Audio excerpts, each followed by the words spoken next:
수요일엔 마태복음에 오신 여러분들 주님의 이름으로 환영합니다.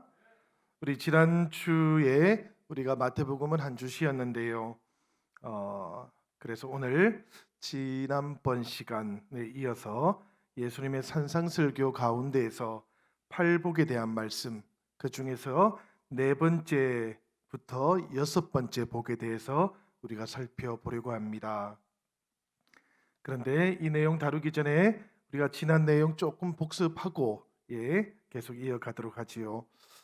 복습하면서 우리가 기억을 한번 해봤으면 좋겠다 싶은 내용 중에는 모세가 시내산에서 하나님으로부터 율법을 받기 직전에 이스라엘에 도입되었던 새로운 재판 제도를 한번 기억해 보시면 좋을 것 같아요. 모세의 장인이었던 이드로가 충고를 했습니다. 모세에게, 그지요. 그래서 이스라엘을 1000명, 그리고 100명, 50명, 10명 단위로 이렇게 조직을 정비하고, 그리고 나서 각각의 크기에 따라서 재판관을 두어라, 그렇게 충고를 했습니다. 이 1000부장과 100부장, 50부장, 그리고 10부장은 하나님의 뜻을 따라서 백성들의 재판을 담당합니다. 그리고 그 재판을 담당하면서 이스라엘 안에 하나님의 다스림을 대신 이루어야 했습니다. 이것이 대단히 중요한 겁니다, 여러분. 재판을 통해서 하나님의 다스림을 몸소 이루어 나가야 된다는 겁니다. 이 재판관들이 하나님의 다스림을 이루어 나가기 위해서 꼭 필요했던 것이 있어요. 그게 뭔가 하면 집행할 수 있는 법이 있어야 됐습니다. 마찬가지로 모든 백성들도 이 집행되는 법을 받아들일 수 있어야 되지요. 순종할 수 있는 법이 있어야 됐습니다. 그래서 하나님께서 율법을 주시기 위해서 모세를 시내산에 부르셨던 겁니다. 이 시내산에서 율법을 주게 되었던 이유를 우리가 잘 알고 있어야 돼요. 이것을 복습하는 이유는 이것 때문입니다. 예수님께서 하나님 나라 복음을 전하시고 제자들을 부르셨어요. 예수님께서는 약한 자를 치유하셨고 또 질병을 가지고 있는 사람들도 치유하셨습니다. 그리고 귀신도 쫓아내셨고요. 이것을 통해서 하나님의 다스림이 지금 임하고 있다라는 것을 보여주셨던 겁니다. 하나님의 나라가 그 치유 속에, 귀신을 쫓아내는 것 속에서 나타나고 있다라는 것을 사람들에게 보여주셨던 것인데요. 소문이 나기 시작했습니다. 그리고 무리들이 예수님께 모여 들었던 것이지요. 이 무리들을 보셨던 예수님께서 무리들과 제자들을 위해서 하나님 나라의 새로운 법을 주려고 하셨던 겁니다. 그것이 바로 마태복음 5장, 6장, 7장에 나오고 있는 산상설교의 말씀이었다라는 그런 이야기예요. 옛 이스라엘 백성들은 이 시내산 율법을 받았을 때 자신들이 하나님과 계약을 맺은 특별한 관계가 되었다, 이렇게 생각을 했습니다. 그래서 자기들 스스로를 하나님의 선택받은 백성, 이렇게 생각했던 것이지요. 마찬가지로 예수님의 말씀을 듣고 이 예수님의 말씀 속에서 하나님의 나라로 돌아선 사람들이 있습니다. 이 사람들이 제자들이기도 하고요. 또 무리들 가운데 있던 우리가 이름을 알지 못하는 많은 제자들이 있습니다. 이 많은 제자들은 모세의 율법보다도 더 완전한 새로운 율법이 나타났다고, 마태복음에서는 이것을 모세의 율법보다 더 완전한 율법이라고 그렇게 부릅니다. 그러나 누가복음에서는 이것이 율법을 폐기하고 복음으로 오셨다라고 표현되어 있기도 해요. 마태복음에서 이렇게 예수님께서 복음을 전하신 것을 모세의 율법보다 더 완전한 율법이라고 소개한 이유를 아시겠죠, 여러분? 이 마태복음의 말씀을 읽고 듣는 사람들이 유대인들이기 때문에 그런 겁니다.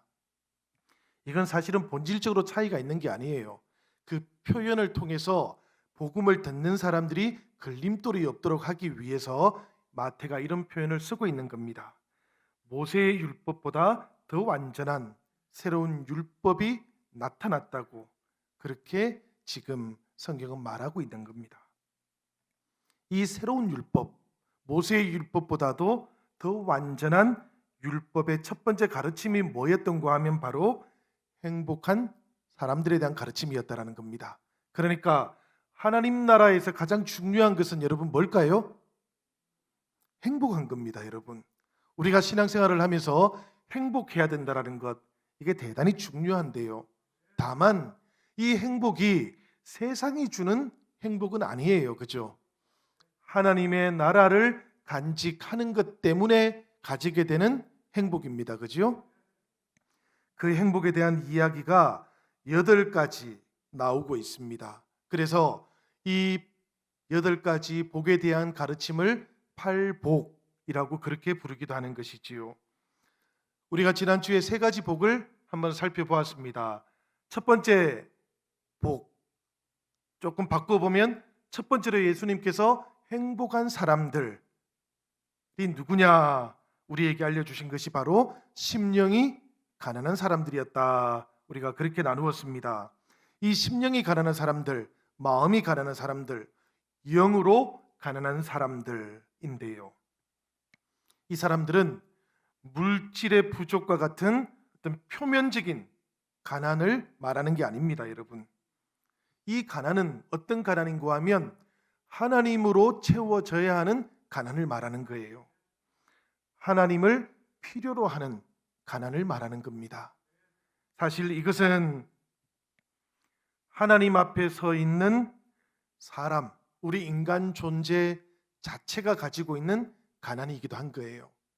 세상에서 물질적으로 가난한 사람도, 세상에서 물질적으로 부유한 사람도 사실은 하나님 앞에서는 모두가 다 가난한 사람들입니다. 왜냐하면 하나님을 꼭 필요로 하는 사람들이기 때문에 그런 거예요.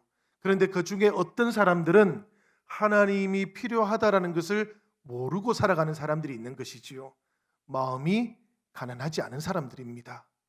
그렇지만 예수님께서는 영으로 가난한 사람, 그 마음이 하나님으로 채워져야 하는 사람들이 있다고 말하고 있고요. 또 스스로 그렇게 가난하다고 말하는 사람은 복이 있다, 이렇게 말씀하셨던 겁니다. 사랑하는 여러분, 우리들도 하나님이 필요한 사람들이지요.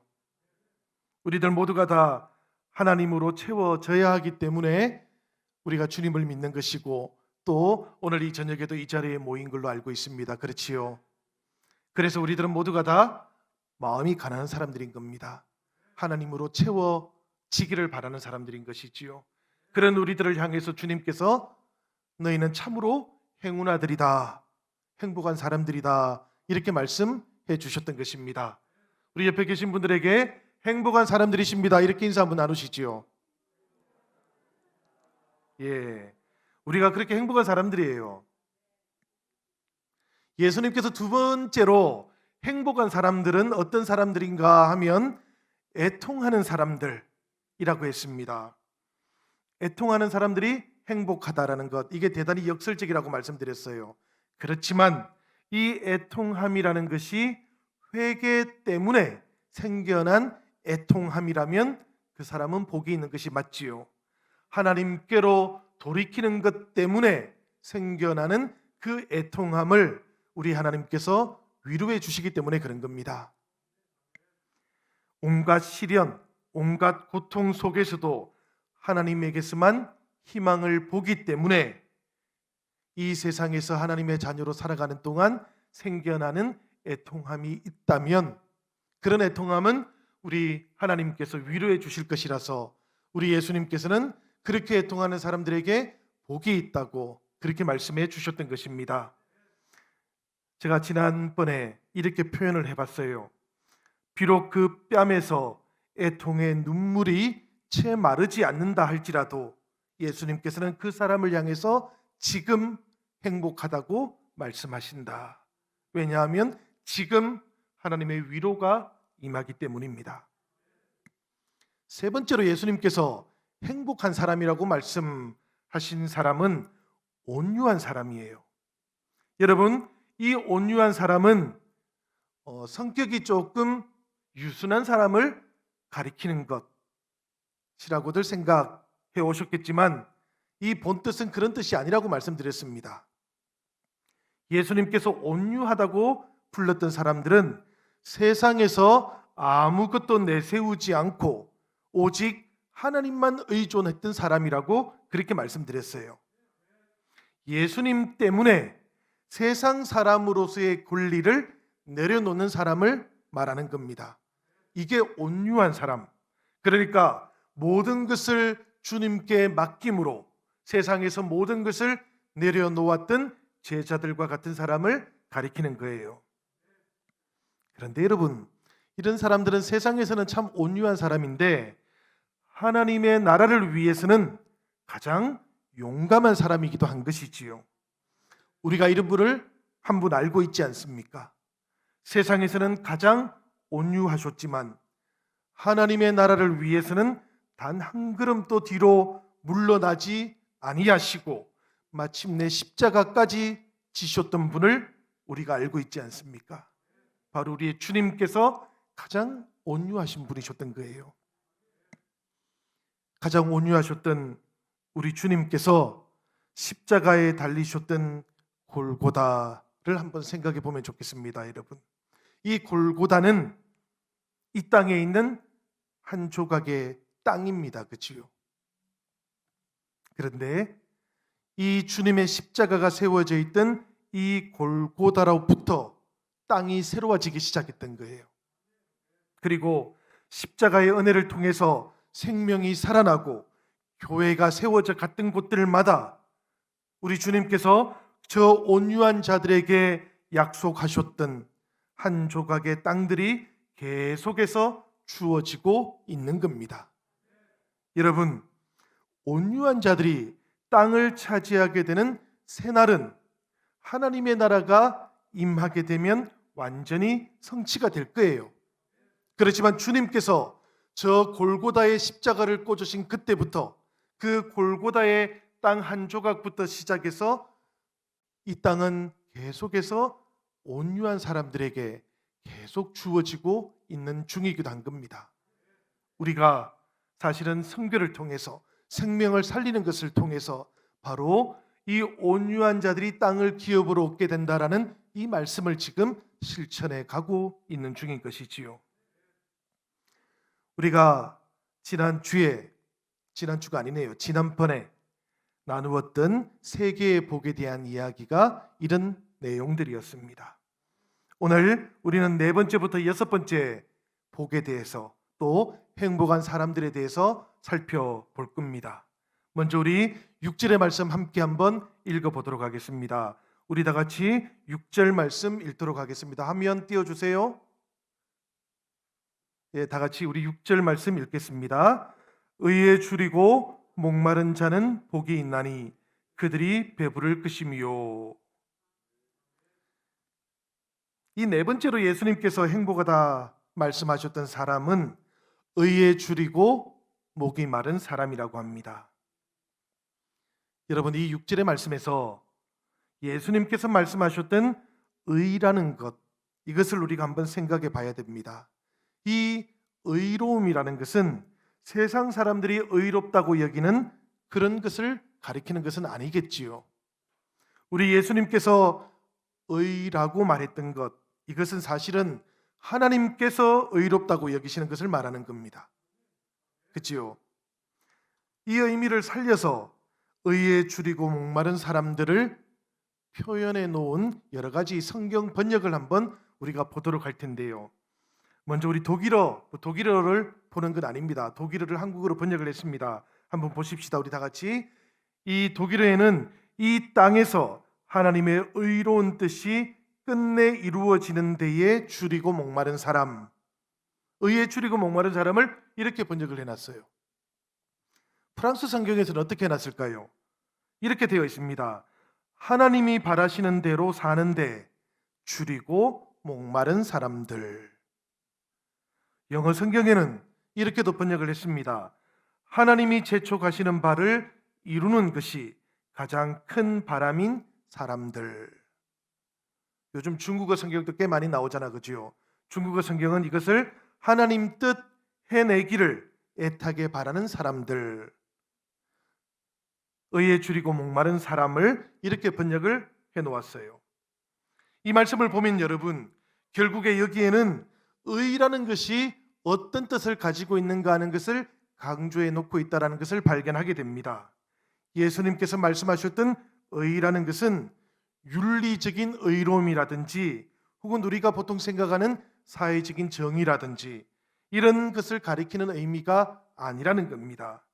오히려 하나님께서 펼치시는 의, 하나님께서 의롭다고 여겨주시는 의를 가리키는 거예요. 예수님께서 도덕적인 의로움이라든지 또 사회적인 정의 같은 것들, 이런 것들을 거부하시는 것은 아닙니다, 여러분. 우리가 이것을 착각하면 안 돼요. 예수님도 그런 것을 대단히 중요하게 생각하셨을 겁니다. 그렇지만 예수님께서는 우리 사람에게는 더 근본적이고 더 우선적으로 해결해야만 하는 의로움에 대한 문제가 하나 있다고 그렇게 말씀하셨던 겁니다.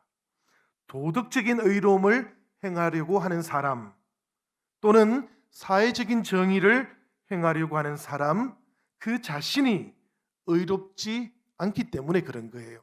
우리가 이것을 잘 구분할 줄 알아야 됩니다, 여러분. 우리가 도덕적으로 의로우려고 하지 않습니까? 그렇죠? 사회적인 정의도 실천하면서 살아가려고 하지 않습니까? 그렇지만 문제는 도덕적인 의로움을 추구하거나 사회적인 정의를 이루려고 하는 사람 그 자체가 의롭지 않으면 이 모든 시도들은 헛되게 될 것입니다. 사람이 하나님 앞에서 의롭게 되는 것, 사람이 하나님으로부터 의로움을 받게 되는 것, 이것이 더 시급하고 더 근본적인 일이기 때문에 우리 주님께서는 이렇게 하나님의 의로움에 목마르고 줄인 사람들이 복이 있다고 그렇게 말씀하셨던 거예요. 여러분, 우리가 이것을 잘 생각해 보시면 좋겠습니다. 사실 이것이 줄이고 목마를 만큼 우리가 하나님의 의로움을 추구해야 되는 이유거든요. 사람 안에 그리고 이 세상 안에 의로움이 없다는 것 말입니다. 사람 안에 의로움이 없고 이 세상 안에 참된 의로움이 없기 때문에 사람이 만약에 하나님의 의로움에 줄이거나 목말라 하지 않으면 금방 사람들 속에는 그리고 우리가 살아가는 이 세상 속에는 죄와 탐욕이 가득 채워질 겁니다. 그래서 도덕적인 의로움이라든지 사회적인 정의를 추구하는 것보다도 더 근본적으로 우선 사람이 먼저 이 하나님의 의에 목말라 하고 또 줄이는 그런 느낌으로 의로워지기를 구해야 한다라고 예수님께서는 그렇게 말씀하는 거예요. 사람이 그렇게 의로움을 추구하고 목말라 한다고 해서 사람이 의롭게 되는 것은 아닙니다. 그렇지만 의로움을 목말라하고 또 줄인 마음을 가지는 이것이 대단히 중요하다는 것이지요. 이 태도와 자세가 없으면 사람들 속에는 사람들이 살아가는 세상 속에는 금방 죄와 탐욕이 가득 찰 것이기 때문에 그렇다는 이야기입니다. 도덕을 말하고 그리고 정의를 내걸지만 도덕의 능력이라든지 정의의 능력이 사람들 안에 그리고 세상 속에 결핍되어 있어서 유감스럽게도 그 결과는 언제라도 비도덕적입니다. 그리고 불의에 이르게 되고 맙니다. 이것이 사람들이 살아가고 있는 현실인 것이지요. 그래서 사람의 의와 세상의 의에 줄이고 목마른 사람들이 나타나야만 비로소 이 세상 속에 하나님의 의로움이 출현할 수 있다. 예수님께서는 지금 그렇게 말씀하시는 거예요. 여러분, 이렇게 하나님의 의로움에 줄이고 목말라 하는 사람들이 누구일까요? 바로 예수님 앞에서 이 말씀을 듣고 있던 제자들을 가리키는 것이고요. 또 이 땅의 그리스도인들을 가리키고, 그리고 오늘날 교회의 성도들을 가리키는 겁니다. 성도들과 교회들이 하나님의 의로움에 목말라 해야만 한 사람 한 사람이 소금이 되고 빛이 될 수 있는 거예요.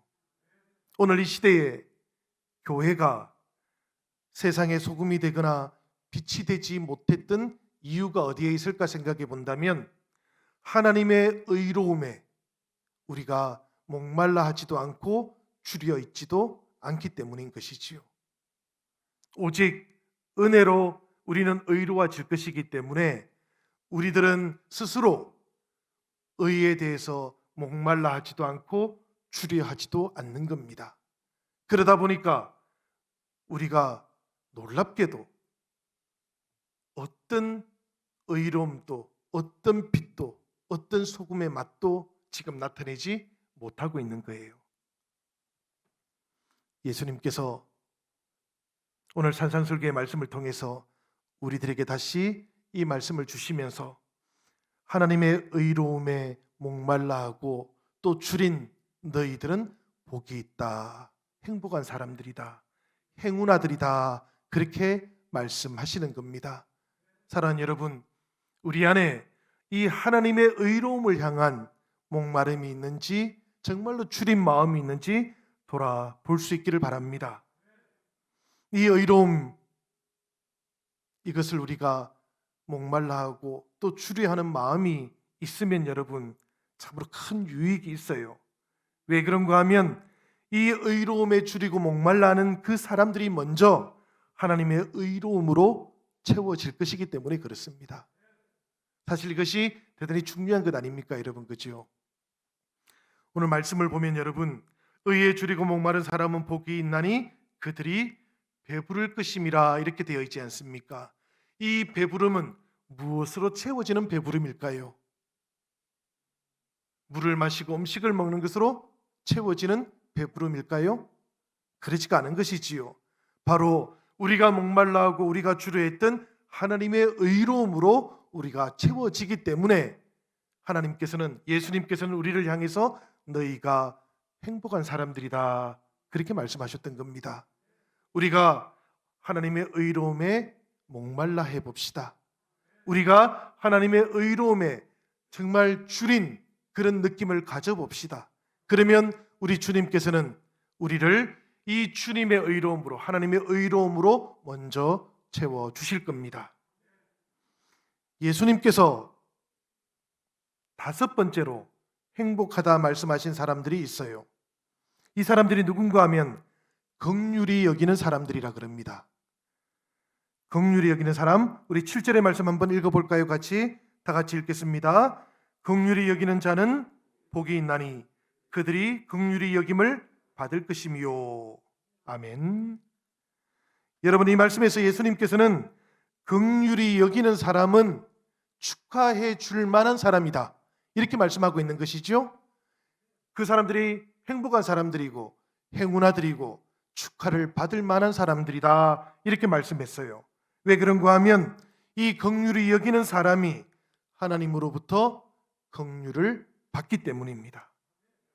핵심은 여기에 있는 것이지요. 하나님으로부터 받게 되는 긍휼, 이것이 축하해야 될 이유라는 겁니다. 생각해 보면 여러분, 하나님으로부터 받는 이 긍휼이 오늘의 나를 있게 한 거예요. 하나님께서 오늘 나를 불쌍히 여기셔서 심판과 처벌을 뒤로 물리시고 나를 긍휼히 여기시는 그 은혜를 훗날로 미루지 않으셨기 때문에 오늘 내가 있는 것 아닙니까 여러분? 사실 이게 우리 대단히 중요한 것이지요. 우리는 살아가는 오늘이 너무나 당연하고 너무나 평범하다고 생각하지만 사실 오늘 나를 불쌍히 여기신 하나님이 계시지 않다면 오늘 나를 향해서 베푸시는 그 은혜를 훗날로 미루지 않으신 하나님이 계셨기 때문에 오늘 내가 있는 것 아닙니까? 오늘 나는 하나님의 긍휼의 그 은혜 안에 있었던 겁니다, 여러분. 여러분들 오늘 하루 주님의 긍휼히 여기심을 받고 계셨음을 아주 분명하게 느끼고들 계셨습니까? 깨닫고 계셨습니까? 오늘 이 저녁에 이 자리에 오시기 전까지 오늘 내가 바로 하나님의 그 긍휼을 받고 있던 존재였다라는 것, 이것을 깊이 깨닫고 계셨기를 바랍니다. 이렇게 오늘 내가 하나님께 긍휼히 여김 받았고 또 용서를 얻었다면 나도 하나님의 마음을 따라서 오늘 다른 사람을 긍휼히 여겨야 됩니다. 이게 중요하겠죠, 여러분? 오늘 내가 하나님으로부터 긍휼을 받았다면, 그래서 오늘 내가 존재하는 것이라면 오늘 다른 사람을 내가 긍휼히 여겨야 되는 겁니다. 내일, 모레 다른 사람을 긍휼히 여기는 것이 아닙니다, 여러분. 내일은 내일에 내가 은혜 받을 것이고, 그리고 나면 내일에 다른 사람을 우리는 긍휼히 여기면 됩니다. 그러나 오늘 내가 여기에 있다라는 것은 오늘 내가 이미 은혜 받았다라는 것이고요, 이미 용서 받았다라는 것이고, 이미 긍휼히 여김을 받고 있다라는 겁니다. 그렇기 때문에 오늘 다른 사람을 긍휼히 여겨야 되는 것이고요, 오늘 나에게 죄 지은 사람을 오늘 용서해야 하는 겁니다. 그래서 성경은 종종 이렇게 말하는 것이지요. 누군가와 다투었다면 해가 떨어지기 전에 그 사람을 찾아가서 화해하라 라고 말하는 겁니다. 왜냐하면 오늘 내가 주님으로부터 그렇게 용서함을 받고 있기 때문에 그런 거예요. 우리는 먼저 긍휼을 베풀어서 우리가 긍휼히 여김을 받는다고 생각하지만 사실은 그렇지 않습니다, 여러분. 사실은 우리가 먼저 하나님으로부터 긍휼히 여김을 받고 있기 때문에 다른 사람을 긍휼히 여기는 겁니다. 출발점이 내가 아니고, 나의 긍휼이 아니고 하나님께서 나를 긍휼히 여겨 주셨다는 겁니다. 긍휼히 여김 받은 내가 있기 때문에 다른 사람을 내가 용서하고 긍휼히 여기는 것이지요. 사랑하는 여러분, 이런 사람이 복이 있는 사람이라 그래요. 행복한 사람이라 그럽니다. 행복한 사람들이 되시기를 바랍니다, 여러분. 우리가 동양의 이 긍휼히 여기는 마음을 표현할 때 측은지심이라는 말을 많이 사용하잖아요, 그죠? 어떤 불쌍한 것을 보면 저절로 마음이 움직이는 것, 이런 건데요. 사실 성경은 긍휼히 여기는 이 마음이 저절로 일어나는 마음의 움직임이라고 가르치지 않습니다. 사도 바울이 에베소서 4장 32절에서 이런 말씀을 했습니다. 우리 말씀 한번 읽어볼까요? 다 같이 읽겠습니다. 서로 친절하게 하며 불쌍히 여기며 서로 용서하기를 하나님이 그리스도 안에서 너희를 용서하심과 같이 하라. 아멘. 이 말씀을 보면 여러분, 마음에서 저절로 불쌍히 여기고 용서하는 마음이 생겨나는 것이 아니고 우리가 하나님으로부터 불쌍히 여김을 받고 용서받은 경험이 먼저 있어서 이것이 긍휼히 여기는 마음의 씨앗이 되는 것이라고 바울은 그렇게 우리에게 가르쳐 주고 있는 거예요. 그렇기 때문에 이렇게 표현해 보면 좋을 것 같습니다. 이 측은지심이라는 것이 사람의 본성에 속하는 것이 아니고 오히려 우리를 향하신 하나님의 본성에 속하는 것이다. 이렇게 말하는 것이 더 무리가 없을 것 같아요. 우리 하나님께서는 죄인의 용서를 빌면은 그저 불쌍히 여겨 주십니다. 그래서 긍휼을 베풀어 주셔요. 하나님께서는 나를 불쌍히 여기실 때에 내가 미리 여러 가지 갖추고 있어야 되는 그런 조건들을 살피시고 그리고 나서 불쌍히 여기신 게 아니지 않습니까? 나의 착한 행실이라든지 나의 됨됨이가 하나님의 긍휼히 여기심을 불러일으키는 것이 아니었다는 이야기입니다. 우리를 향한 하나님의 긍휼히 여기심은 조건적인 것이 아니었다는 이야기예요. 그러니까 하나님, 이런 일들을 살펴보시고 나를 불쌍히 여겨주세요라는 그런 기도들은, 그런 구함은 아무리 노력해도 헛된 것이겠지요. 사실 중요한 것은 이런 겁니다.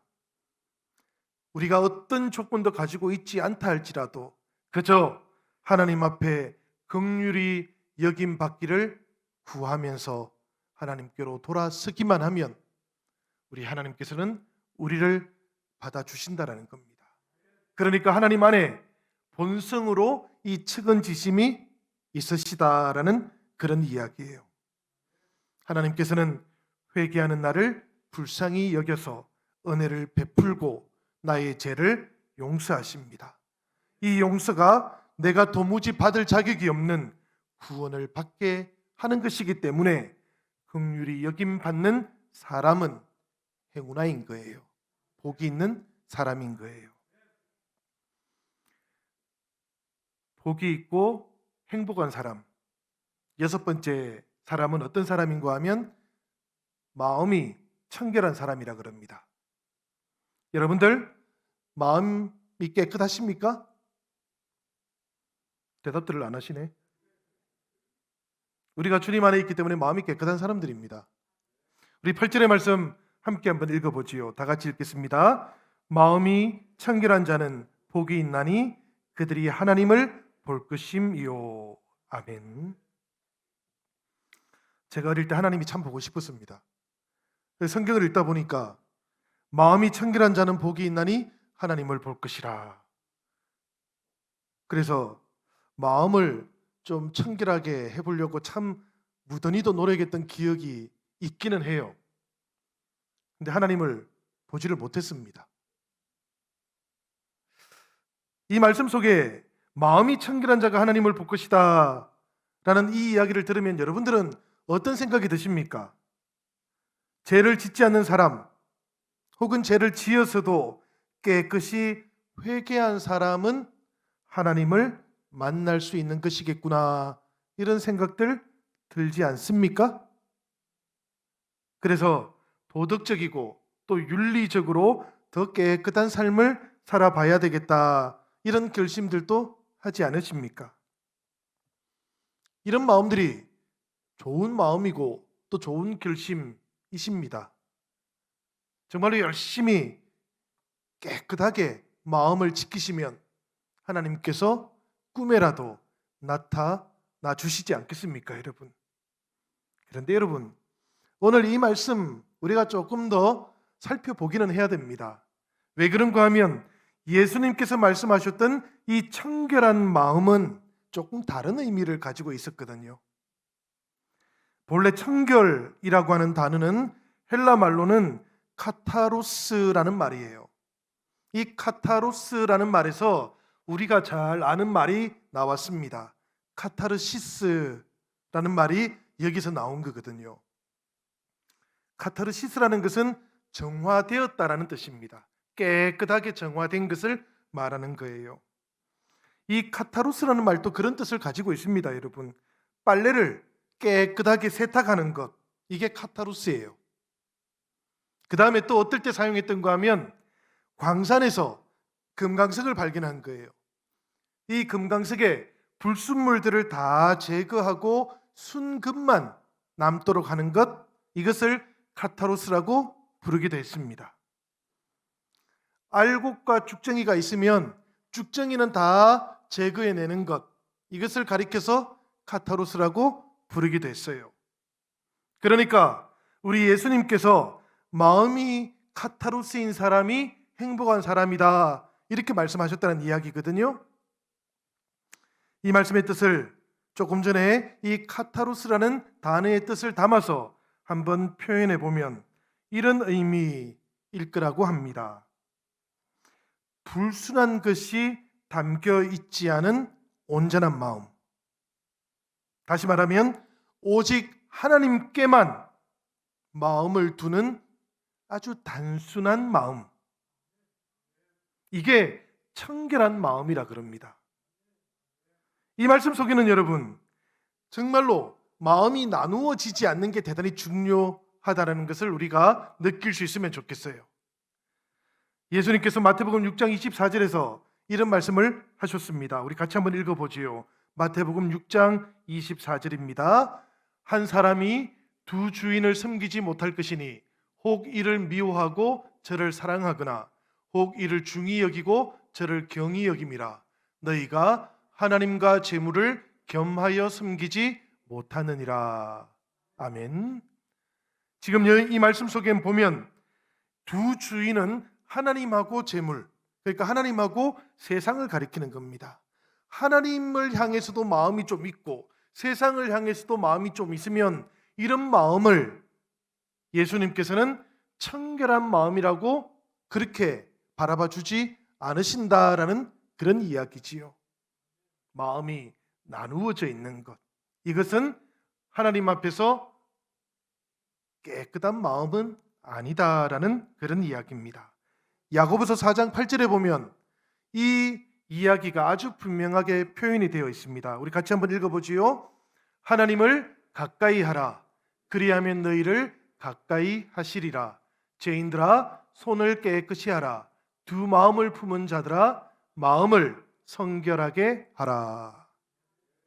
이 말씀 속에 보니까 여러분, 마음을 성결하게 하는 것, 마음을 깨끗하게 하는 것, 마음을 청결하게 하는 것은 어떻게 하는 것이라고 합니까, 여러분? 두 마음을 품지 않는 것입니다. 그지요? 그것이 하나님 앞에서 깨끗한 마음, 청결한 마음을 가지는 것이다. 이렇게 말씀하고 있는 거예요. 이런 마음을 가지고 있는 사람이 하나님을 보게 된다. 이렇게 말씀하고 있습니다. 여러분, 이제 보게 된다라는 말을 조금 살펴보겠습니다. 예수님께서 마음이 깨끗한 사람이 하나님을 볼 것이다 이렇게 말씀했는데요. 이때 볼 것이다라는 말은 헬라 말로 옵손타이라는 말이었습니다. 이 옵손타이라는 말은 본래 보다라는 뜻을 가지고 있는 호라오라는 말의 미래형이에요. 그래서 볼 것이다 라고 이렇게 우리 성경이 번역하고 있는 것이지요. 그런데 여러분, 헬라 말에 보다라는 뜻을 가지고 있는 단어가 몇 개 있어요. 그 중에 하나는 블레포라는 말인데 이것은 우리가 눈으로 보다라는 뜻이에요. 아주 단순한 겁니다. 우리가 영어로 see를 말하는 거예요. 그 다음에 데마오마이라는 말이 있습니다. 근데 이 말은 눈여겨보다, 관심을 가지고 보다라는 뜻이에요. 우리가 보통 예수님께서 와서 보라, come and see 이렇게 번역하지 않습니까? 그죠? 근데 와서 보라라고 할 때 이 보라라는 말이 이 말인 거예요. 관심을 가지고 와서 눈여겨보아라 라는 이런 뜻이에요. 영어로 watch로 번역을 합니다. 그 다음에 또 한 가지가 있는데요. 이건 사실은 우리가 일반적으로 보는 것이 아닙니다, 여러분. 경험을 통해서 어떤 실체를, 본질을 꿰뚫어 보는 것, 그것을 가리킬 때 오늘 예수님께서 말씀하셨던 호라오라는 말을 사용해요. 그러니까 이 말은 우리말로 번역하면 통찰하다, 체험을 통해서 깨닫게 되다라는 뜻입니다. 그러니까 예수님께서는 마음이 깨끗한 사람, 하나님 앞에서 마음이 나누어지지 않을 만큼 청결한 사람은 하나님을 경험해서 알게 될 것이다. 이렇게 말씀하셨던 것이지요. 그 말을 번역을 그대로 해보면 이런 뜻이란 이야기입니다. 우리 하나님은 영이시지 않습니까, 여러분? 하나님은 영이시기 때문에 사람의 눈으로 볼 수 있는 분이 아니십니다. 마음이 청결한 자가 하나님을 본다라는 이 말씀은 그래서 우리의 삶 속에서 하나님을 경험하게 됨으로 하나님을 우리가 알 수 있게 된다라는 그런 뜻이에요. 본래 죄인인 우리 인간들은 마음이 오염되어 있습니다. 그지요? 마음이 하나님 앞에서 나뉘어져 있는 거예요. 그러다 보니까 거룩하신 하나님을 제대로 알아볼 수가 없습니다. 사실 죄인인 상태에서 하나님을 보게 되면 오히려 사람은 심판을 받고 죽게 되어 있는 존재지요. 그런데 예수님께서는 이 하나님의 사람들, 그 제자들에게 마음이 나누어지지 않으면 너희가 하나님을 경험하게 될 것이다, 알아보게 될 날이 올 것이다 라고 그렇게 말씀해 주셨던 겁니다. 하나님을 경험하고 심지어는 하나님을 깨닫게 된다라고 그렇게 말씀하시니까 그런 사람들은 얼마나 복이 있는 사람들이겠습니까, 여러분? 본래는 하나님을 보게 되고 하나님을 그렇게 알게 되면 심판을 받고 죽게 될 존재인데 오히려 하나님을 알게 되고 하나님을 보게 된다라고 말씀하시니까 이 사람들은 행복한 사람들이지요. 여러분, 저는 그런 것 같습니다. 우리가 바로 예수님께서 말씀하셨던 이 행복한 사람들, 마음이 하나님 앞에서 나누어지지 않고 온전해서 하나님을 경험하고 체험하고 알아보는 사람들로 오늘 부름을 받은 것 같습니다. 그렇습니까, 여러분? 우리가 그렇게 하나님으로부터 부름을 받은 사람들이어서 우리가 때때로는 도저히 하나님을 부인할 수 없는 거지요. 그렇지 않습니까, 여러분? 우리가 한평생을 신앙생활을 하고 이 믿음의 길을 걸어오는 동안 어느 때인가부터는 도저히 하나님을 이제는 부인할 수 없게 된 것 아닙니까? 긴 세월 동안 우리 신앙의 역사 속에서는 나는 도저히 하나님을 부인할 수 없어서 목에 칼이 들어온다 할지라도 십자가를 지는 일이 있다 할지라도 나는 하나님을 이제는 부인할 수 없습니다. 확연하게 하나님을 알아보게 되었습니다 라고 말했던 신앙인들이 있었습니다. 이 모든 사람들은 하나님 앞에서 마음이 나누어지지 않았던 사람들이에요. 마음이 하나님 앞에서 깨끗했던 사람들입니다. 예수님께서 말씀하셨던 마음이 청결했던 사람들입니다.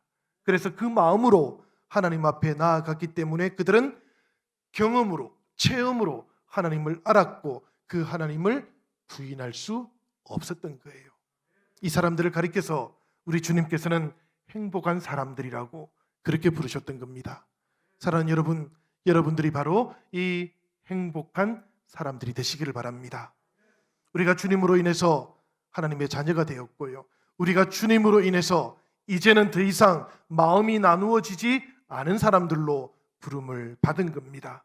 이 마음을 우리가 잘 지켜서 언제라도 하나님을 알아보고 경험하고 하나님과 가까이 살아가고 그래서 늘 하나님과 내가 서로를 알아가는 그 놀라운 신비 속에서 우리가 이 땅의 삶을 살아갈 수 있기를 우리 주님의 이름으로 기원합니다.